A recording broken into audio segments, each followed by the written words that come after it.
போயிடுறாரு, காணாமல் போயிடுறாரு, அவ்வளவுதான். ஆனால் நந்தன்கிறது அந்த கேரக்டருடைய பேரைத்தான் படத்துக்கு வச்சிருக்காங்களா? இல்லை. சசிகுமார் சாருக்காக அந்த பேர் வச்சிருக்கலாமா? கிடையாது. ஏன்?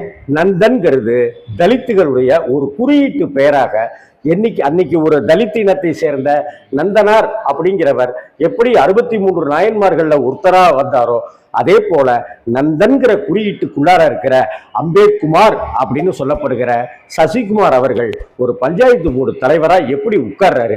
ஆனா அவர் உட்கார்றதுக்கே எவ்வளவு சிரமங்கள் எல்லாம் சந்திக்க வேண்டியிருக்கு, எவ்வளவு பெரிய அரசியல் எல்லாம் தாண்ட வேண்டியிருக்கு, எவ்வளவு மேல்ஜாதிக்காரங்களை எல்லாத்தையும் கடந்து அங்க வர வேண்டியிருக்கு அப்படிங்கிறது தான் நம்ம இந்திய தேசிய அரசியல் கட்டமைப்பினுடைய சாதிகளுடைய வடிவமைக்கப்பட்ட சாபக்கேடுங்கிறத தான் இந்த படத்துல இரா சரவணன் துணிஞ்சு சொல்லியிருக்கிறாரு.